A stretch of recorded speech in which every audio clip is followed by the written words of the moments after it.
guys, I'm Eric. I'm with Keith the Critic. You're watching Notes and Nerds, and we're doing 5 movie and television reviews for your entertainment value.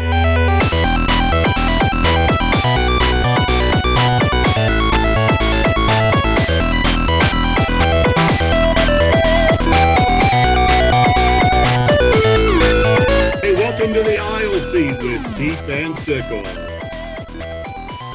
how are you today, Keith? I'm doing great. How are you?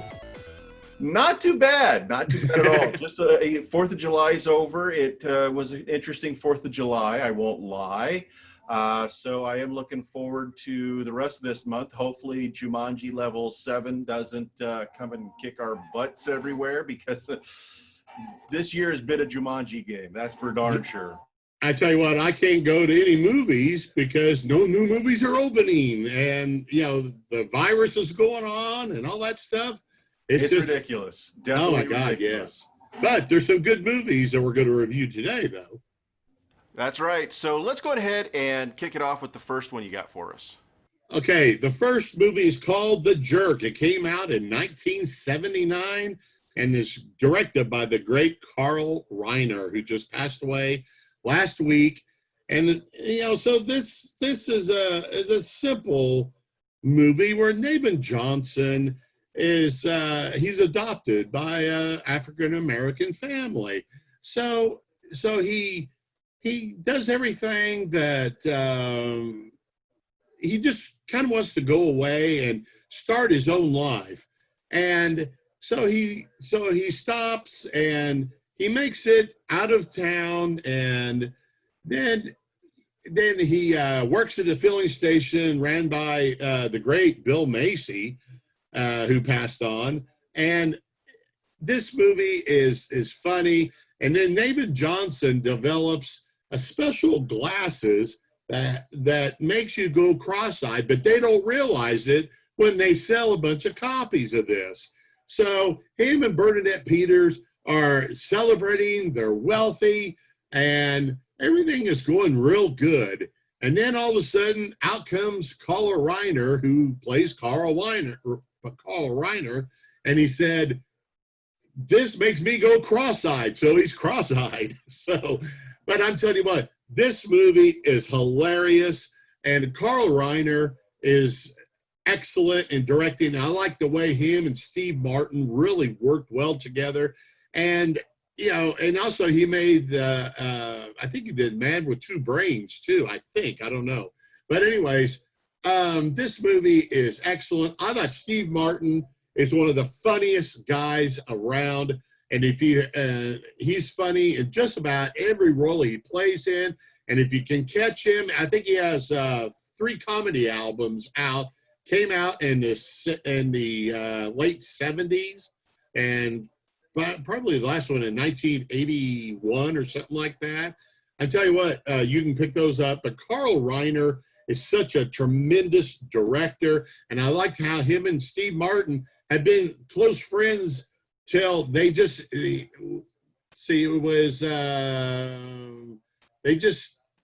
was the 35th anniversary of The Jerk, and I thought, oh man, but him and Carl Reiner are still friends.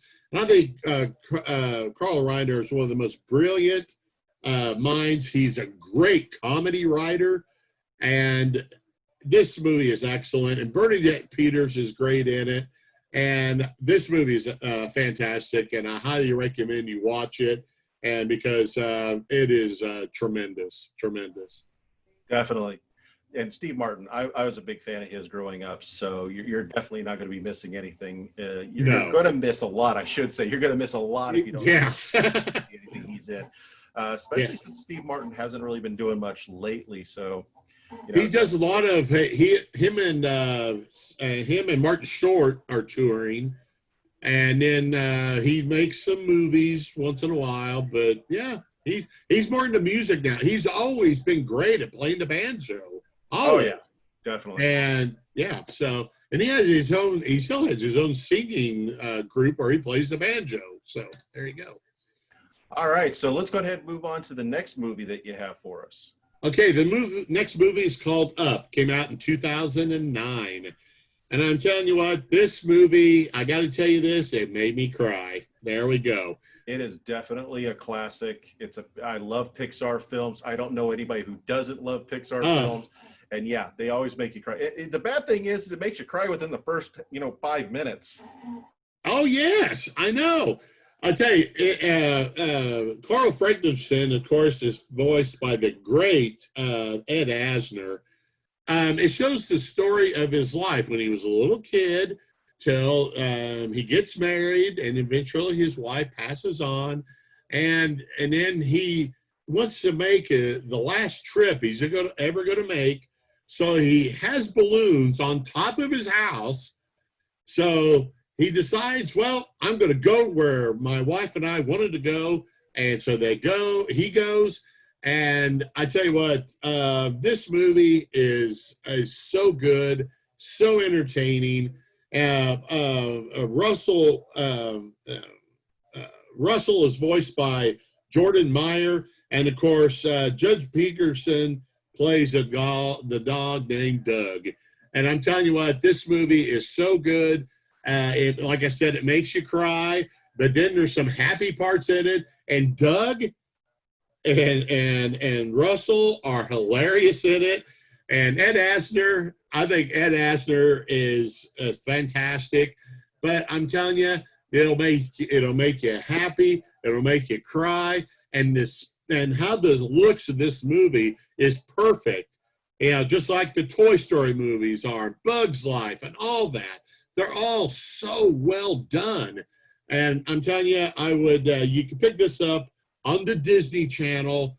It's great for the whole family, and you can just go sit down with your kids or your grandkids or whatever, and you can just enjoy what is probably top 5 all-time greatest, in my opinion, animated movies of all time. Oh, definitely. And that's one of like we've said this before, Disney Plus is such a great thing.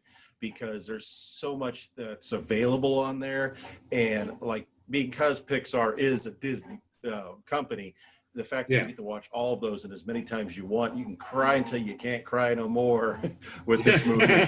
So I mean, it's definitely worth it, and I think it stands the test of time.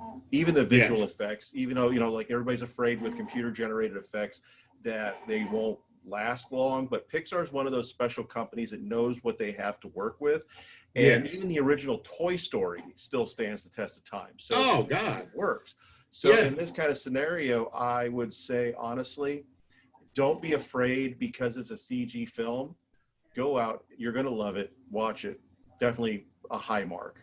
Yeah, because I own all the Disney movies on Blu-ray and all that, but I watch so often on the Disney Channel. It's fun. You can watch all the recent animated features on Disney because it is so good, and you'll be highly entertained. And like I said before, and I know you agree with this, just sit with your family and enjoy a movie that will make you laugh, cry, and everything. Like I said before, it's one of the best animated movies I've ever seen. Definitely. All right, so let's go ahead and move on to our next film. What do you got for us? Okay, Ghost World came out in 2001. And then 2 girls are graduating from high school. And the main thing is they want to get their own place to live. So they get a place to live. So they're just kind of messing around. Then they see that somebody in the newspaper wants to go out on a date. And he's advertised in the newspaper. So they answer him. And so it kind of like is Steve Buscemi is the guy that plays the guy in this movie. And I'm telling you what, this movie is so much fun. And it stars Tora Burks and guess who else? No idea. Scarlett Johansson. Oh, that's right. This is one of her early film roles. That's right. I forgot about that. Yes, and also Steve Buscemi's in it too. And this movie is is so good, and you got to just there's some really good parts in this movie, and also there's some emotional parts in this movie. And I'm telling you what, this movie is well worth watching. And all three, Scarlett Johansson and Steve Buscemi and Tora Birch, had all maybe been nominated from awards in 2001, but they weren't. But this movie is so good, so entertaining. Ghost World is, like I said before, it's it's a good movie. It's an emotional movie, and it'll make you laugh. And it's very good, and I highly recommend you watch it. And I can't say anything more about that. Was one of the top 10 movies of the year on my list. It is fantastic, and I wouldn't miss it. And you can go out and pick it up. I'm sure it's out there for streaming too. If you yeah, it's on. I think it's on Hulu again. Yeah, everything seems to be on Amazon. So, yeah. Hulu or Disney Plus. Netflix is kind of there too. Still, don't worry. Oh yeah, no. I know. Hulu just seems to be picking everything up. So, all right, good film. I do recall that a little bit. It was just one of those rom-com style, I think, if I remember correctly. So I kind of don't remember those very well. So I tell you what, it's a very well done by the two all three of the people act in this movie. Tora Birch, Steve Buscemi, and I mean, they're all very, very, Scarlett Johansson. They're all very good. And yeah, watch this movie. It's very good. And like I said, it'll make you laugh. And yeah, very good. Definitely a talented cast. So it's not. Oh my God, it's definitely a movie worth watching. Yeah. So let's go ahead and our last final film or television show. What do you got for us? Well, I got two more. Remember, I got two more. Oh, that's right. That's right. Come on. All right. Next up is Silver Bullet. Came out in 1985. That is a wonderful Stephen King movie. Oh. Yes, it is right. Stephen King wrote the book. He wrote the screenplay, and it's about werewolves, and it stars Gary Busey, who plays Uncle Red, and then Corey Haim plays Marty, and he's in a wheelchair and all that. But I tell you what, this movie is very good, and I thought Stephen King did such a great job of writing the script. Of course, Silver Bullet, the book, is outstanding too.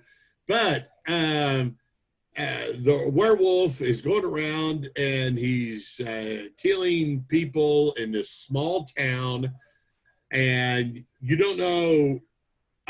You and I found out who killed it when we first saw it, but I think if you haven't watched this, you might be surprised by all this. And I think that I thought that Gary Busey is good, and of course, the late Corey Haim. I think he was very good in this movie, and and then he got screwed up with drugs and all that, but I thought he was great in The Lost Boys, and he's great in Silver Bullet. But I'm telling you, this movie, I own this movie, but then I went out and bought it last week on the deluxe Blu-ray, DVD, and all that. And if you can watch this, watch it. It is if you rent it or if you buy it on the deluxe Blu-ray, you can watch all the extras they have on this. And I thought Gary Busey was great at playing Uncle Red. And of course, like I said before, Corey Haim is great in it. And also, and this movie is so good, you'll be surprised. I was kind of surprised when I first saw this. I was like, oh, wow. One of the things that really blew my mind with this film personally was this is during the mid 80s, so a lot of werewolf films are popping up. Yeah. I mean, we had, let's see here, we had the Howling series, the American Werewolf franchise, Yeah. a lot of these impressive werewolf films. And the reason why I make a point about these films is because the visual effects in the transformation from man to wolf in this film, it just right up there with those other two franchises, that the transformation was great. Yes. The practical effects, because remember, this is before CG, and it wasn't corny like how Jack Nicholson changed. It wasn't not necessarily stop motion, but that fading picture effect that you saw in the old black and white Universal films. It's just one of those films where the transformation was done in such a wonderful way. There was proper cuts and edits to help, transition from scene to scene when during the transformation. But the acting, top notch, great cast. Gary Busey is playing himself, basically. Gary there. So yeah, I mean, it's just a fun film. And if I remember correctly, I could be wrong, there's a lot of films that Stephen King did, the original novels were written under a false name. Yes. I think this is one of those as well, because it wasn't under his usual style of writing, kind of like how Running Man was under his alternate name as well. Yes. Yeah. I tell you what, this movie is well worth watching. You can pick it up on, you can pick up anywhere on Amazon, and then also on Netflix or on Hulu, or you can go out and buy it. And I tell you what, if you like Silver Bullet, I think is one of the best movies I've seen. It's one of the top 5 werewolf movies I've ever seen. So, yeah. Definitely. All right, so what else you got for us? Okay, this came out in 1963. It's a mad, mad, mad, mad world. That's a lot of mads. Yeah, it is. Okay, a group of motorists are out because some robber stole some money, so they stored it in some site. And so Spencer Tracy, Milton Berle, Sid Caesar, Buddy Hackett, Ethel Merman, Mickey Rooney, Terry Thomas, the Three Stooges, Carl Reiner, and even Buster Keaton's in it. I mean, this movie is a fun movie to watch. Yeah, I mean, if you haven't watched, have you watched this? I don't think so. This sounds like one of those Cannonball style films. So no, it's not. I was a little weary about those, because the comedy, not necessarily. I wasn't old enough for these. Because what year did this come out again? Well, that's before I was born, 1963. Even during the mid and throughout the 60s, certain films like even this one, they were pushing some envelopes then. And by the time I was around and old enough to watch these kind of films, they've been done to death because the comedy is so slapstick. Like I said, Cannonball style film before Cannonball, obviously. Yeah. So it's just one of those films that I don't think I ever saw, simply because it was just before my time. But I do recall that there's a lot of cartoons from Hanna-Barbera that, now that I realize this is before Cannonball, this is where those cartoons got their inspiration, I bet. Yeah. Yeah. And I'll tell you what, man, this movie they got so many stars in it. You know what? You couldn't even book even 3 of these stars in a movie. But I looked at the cast, and I remember I've watched this movie probably every year. And I'm telling you what, this movie has so many big time stars in it. Spencer Tracy, come on, he's one of my all-time favorite actors. And I'm telling you what, and then the Three Stooges, of course, it didn't have Curly in it. It was that other, yeah. Yeah. But it had Mo and Larry in it, and I thought this movie this movie is fun to watch, and I highly recommend you watch this, Eric, and with your family.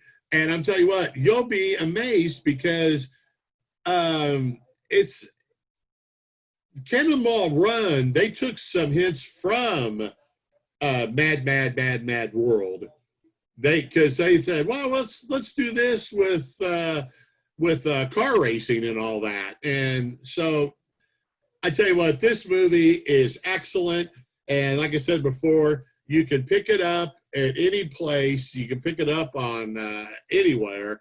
And I tell you what, watch this movie. You'll be entertained by it. There's nothing bad in this. I thought that the acting, I thought Spencer Tracy is good in any role he plays in. And Buster Keaton is in it. I think that's one of his last roles because he also started a movie with Frankie and Annette, too. And this movie is so much fun. You're going to enjoy it. I recommend you watch it.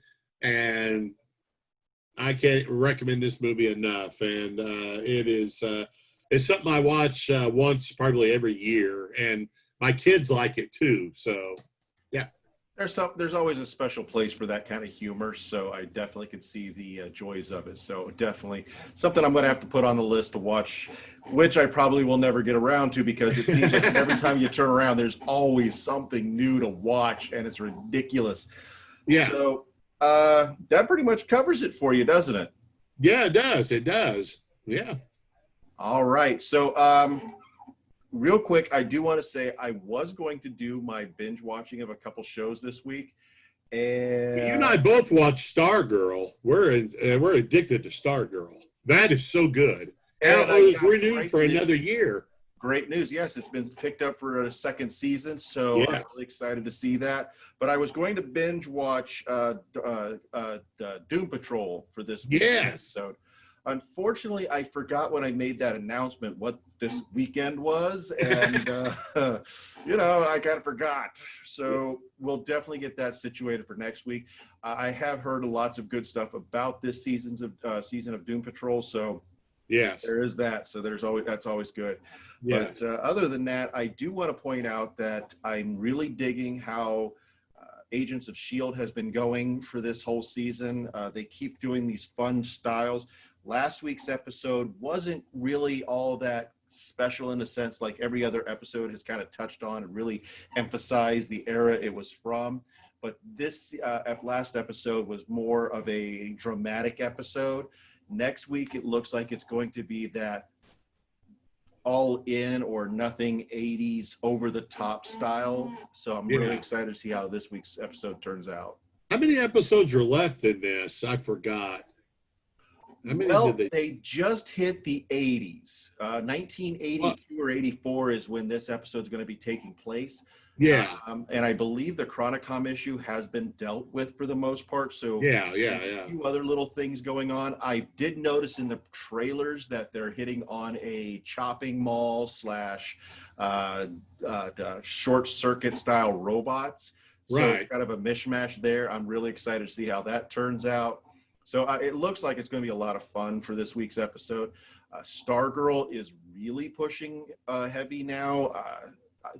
Something I love about this show, it's not following the typical CW tropes, which considering the fact that this was supposed to be a DC Universe show, but they moved it over. The big deal for me is we're not getting a lot of the teenage tropes. Like last week, we got a trope, but it was necessary for storytelling element. It was done right where Courtney is pushing herself to be ready for action, but she forgets, and she talks about, hey, we need a team. We got to have a team.